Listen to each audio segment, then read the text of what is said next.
राम प्रसाद बिस्मिल जब हमारा देश गुलाम था तो अंग्रेज़ों से स्वतंत्र कराने में जिन महान विभूतियों, जिन महान लोगों ने अपना योगदान दिया, सेवा दी, राष्ट्र को, खुद राष्ट्र के लिए खुद को समर्पित किया, उनमें से एक नाम, जैसे कि भगत सिंह का नाम सुना सबने सुना होगा, चंद्रशेखर आज़ाद का सुना, इसी तरह एक क्रांतिकारी थे राम प्रसाद बिस्मिल। अब देखिए उनका भी नाम काफ़ी, जो बड़ी कक्षाओं में बच्चे पढ़ते हैं उनको मालूम होता है। तो जो योगदान भगत सिंह, चंद्रशेखर आज़ाद, अशफाक उल्लाह खां, राजेंद्र लहड़ी, वैसा ही योगदान राम प्रसाद बिस्मिल का। तो उन्होंने पाठ लिखा मेरी माँ। देखिए बच्चे की पहली शिक्षिका या कहें टीचर या कहें गुरु कौन होता है? माँ। बच्चा जब छोटा होता है तो ऐसा तो नहीं होता है कि आज पैदा हुआ कल उसका स्कूल में नाम लिखा दिया है। अरे 4-6 महीने तो उसको ठीक से दिखता तक नहीं है, दिखता है मतलब कुछ बोल ही नहीं पाता, ना इशारे कर पाता, पालने में लेटा रहता है। लेकिन उसकी जो शिक्षा है वहीं से शुरू पहले दिन से ही हो जाती है। जैसे ही दुनिया में आता है बच्चे की पढ़ाई शुरू हो जाती है, लेकिन उसका किसी स्कूल में नाम नहीं लिखाया जाता, उसके लिए कहीं ट्यूशन नहीं लगाई जाती, उसकी माँ ही उसको पढ़ाना शुरू कर देती है। जैसे ही बच्चा दुनिया में आता है बच्चे को पढ़ाना शुरू कर देती है उसकी माँ। इसीलिए माँ को बच्चे का पहला गुरु कहा जाता है। उसके बाद बहुत सारे गुरु मिलते हैं। जब माँ अपनी जिम्मेदारी निभा लेती है तो माँ तो देखिए, माँ तो पूरे जीवन भर पढ़ाती है, बच्चा कितना भी बड़ा हो जाए हैं, लेकिन जब वो कहीं बाहर जाता है घूमने तो माँ उसको बताती, ऐसे बस में बैठना है, ट्रेन में जल्दी मत चढ़ना, देख के उतरना, सड़क पे देख के चलना, कितना भी बड़ा बच्चा हो जाए। तो माँ तो बच्चे के लिए जीवन पर्यंत गुरु है, पहली गुरु तो है ही, इसके साथ साथ लेकिन बाद में उसको बच्चे को और भी शिक्षकों के पास भेजा जाता। कोई उसको गणित पढ़ाता, कोई विज्ञान पढ़ाता, कोई हिंदी पढ़ाता, कोई धर्मशास्त्र की बातों को पढ़ाता, कोई अध्यात्म सिखाता, लेकिन माँ पूरे जीवन भर सिखाती।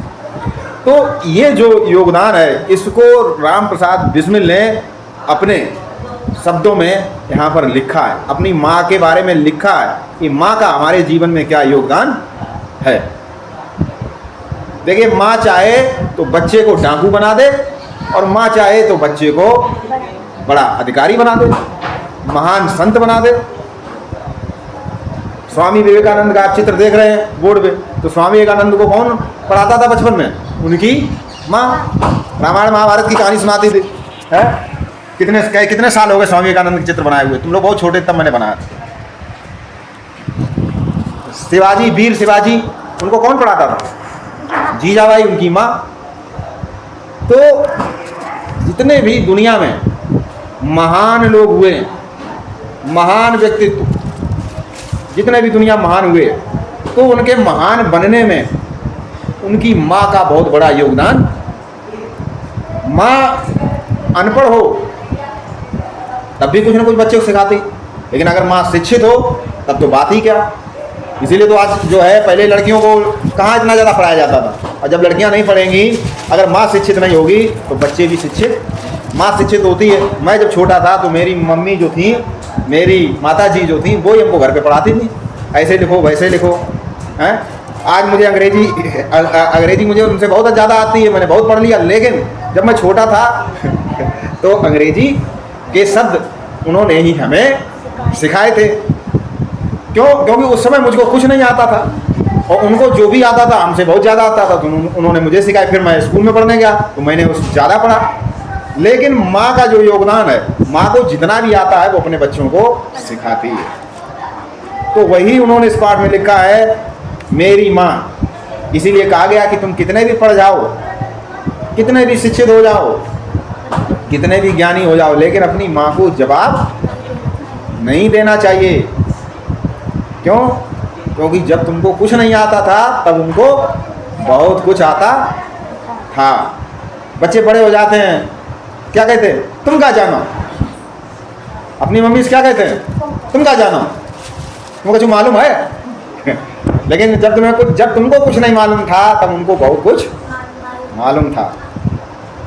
इसलिए माता पिता से ये नहीं कहना चाहिए कि तुम्हें क्या मालूम, तुम क्या जानो। आप कितने भी बड़े हो जाएं, माता पिता से बड़े नहीं हो सकते। वो क्या कहते हैं कि 11 वर्ष की उम्र में माता जी का विवाह कर शाहजहाँपुर आई थी। पहले बाल विवाह होते थे, बच्चों की बहुत कम उम्र में विवाह हो जाता था। तो इनकी माँ शाहजहाँपुर मैं गया हूँ, फरकाबाद के पास ही तो शाहजहाँपुर है। पीलीभीत जाओ तब भी शाहजहाँपुर पड़ता है, रुद्रपुर जाओ तब भी शाहजहाँपुर पड़ता है, हरिद्वार जाओ तब भी। तो शाहजहाँपुर में इनका जन्म हुआ था। हनुमान जी की बहुत ऊंची मूर्ति है। तो 11 वर्ष की उम्र में तो इनकी माता जी का विवाह कब हुआ था? कितनी उम्र थी? 11 वर्ष। और शाहजहाँपुर आने के थोड़े दिनों बाद ही दादी ने अपनी छोटी बहन को बुला लिया। तो देखिए अभी क्या, अभी बच्चे घर से ही पढ़ के जाते हैं। क्यों? क्योंकि अब शादी बड़ी उम्र में होती तो सारी पढ़ाई घर पे ही हो जाती। अब वो 11 वर्ष में, उन्होंने पहले इतनी लड़कियों की स्कूल की शिक्षा भी नहीं होती, तो 11 वर्ष में बेचारी क्या जानती होंगी। तो उनको पढ़ाने के लिए जो राम प्रसाद बिस्मिल की दादी थी, उन्होंने अपनी छोटी बहन को बुला और उन्होंने उनको पढ़ाया। उन्हीं ने गृह कार्य में माता जी को शिक्षा दी कि घर का काम कैसे किया जाए। घर का काम सीखना चाहिए बच्चों को। घर में मम्मी का हाथ क्यों बटाते हैं? कि हमसे हम बहुत कुछ सीखते हैं। थोड़े ही दिनों में माता जी ने सब गृह कार्य को समझ लिया और भोजनादि का मतलब क्या? खाना बनाने का ठीक ठाक प्रबंध करने लगी। खाना बनाना सीख गई। मम्मी है तो खाना तो बच्चे कहेंगे, बच्चों को भूख लगेगी तो किससे कहेंगे? मम्मी से ही कहेंगे। तो मम्मी को तो खाना बनाना आना ही चाहिए। पापा के पास कोई बच्चा नहीं जाता, पापा भूख लगी मम्मी के पास ही जाते। मेरे जन्म के 5 या 7 वर्ष बाद उन्होंने हिंदी, जब राम प्रसाद बिस्मिल का जन्म हो गया उसके 5 साल के बाद फिर उन्होंने हिंदी पढ़ना सीखा।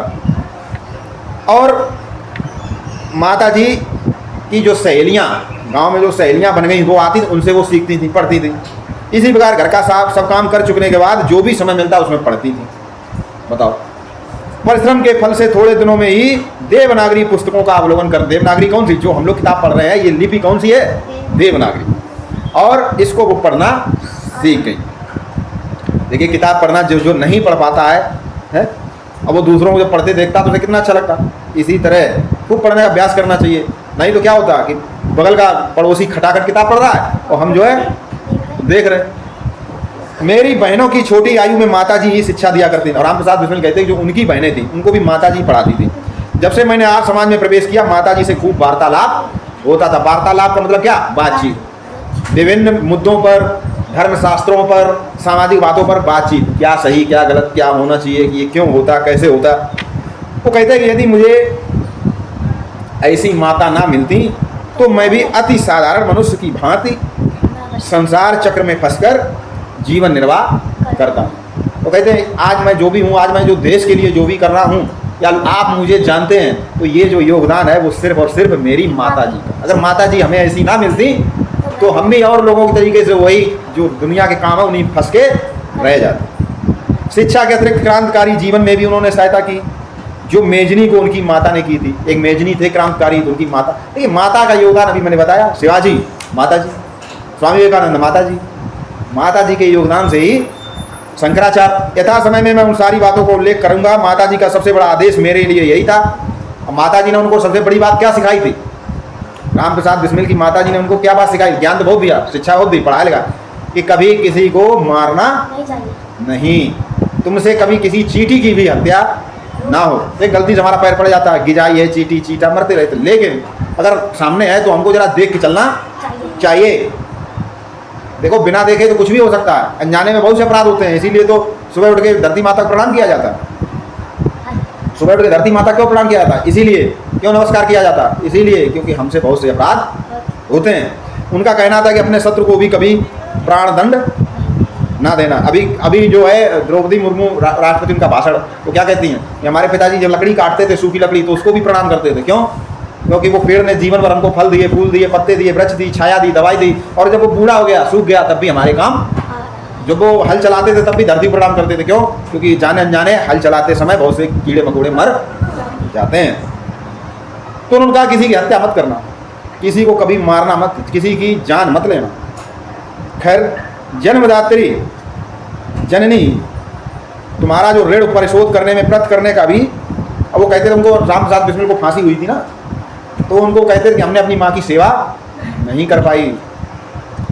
वो कह रहे हैं कि इसका उद्धार, माता जी का जो हमारे ऊपर योगदान है उसका उद्धार, या उससे हम उद्धार कई जन्मों में भी नहीं हो सकते। उर्ऋण, उर्ऋण का अर्थ क्या है? ऋण से ऋण चुका नहीं सकते या ऋण से मुक्त नहीं हो सकते। जिस प्रेम तथा दृढ़ता के साथ तुमने इस तुच्छ जीवन का सुधार किया वो अवर्णनीय है। मुझे जीवन की प्रत्येक घटना का स्मरण है कि तुमने किस प्रकार अपनी दैववाणी का उपदेश करके मेरा सुधार किया। ठीक है, तो इसका आधा भाग कल हम पढ़ाएंगे। ठीक है, आधा भाग पढ़ाया है, इसको आप घर से दोबारा फिर पढ़ेंगे। और इनके साथ साथ अन्य महापुरुषों की जीवन परिचय जरूर पढ़ना चाहिए। सभी लोग अपनी माता से बहुत स्नेह करते थे और सब करते हैं। वो तो दुनिया में दुष्ट, कुछ ही दुष्ट होते हैं, कुछ ही अपराधी होते हैं जो अपने माँ बाप को परेशान, माँ बाप कितना भी हमको गाली दें, कितना भी डांटें, कितना भी गुस्सा करें, माँ बाप को जवाब नहीं देना चाहिए। माँ बाप तुम्हें संपत्ति इसमें हिस्सा दें या ना दें, उन्होंने तुमको जन्म दे दिया, बस इतना ही बहुत है। दुनिया में तुम्हारी आत्मा दुनिया में कहीं भटक रही थी मारी मारी, और उन्होंने तुमको जन्म दे दिया, शरीर बन गया तुम्हारा, अब तुम आराम से मेहनत से कमाओ खाओ। लेकिन कुछ लोग क्या है, थोड़ी थोड़ी जगह जमीन के लिए अपने माता पिता को परेशान करते हैं, कुछ लोग तो पीटते भी हैं माता पिता को। तो ऐसे दुराचारियों का बहुत बुरा हश्र। माता पिता को कभी भी जवाब नहीं देना चाहिए, हाथ उठाना तो बहुत बड़ी बात है।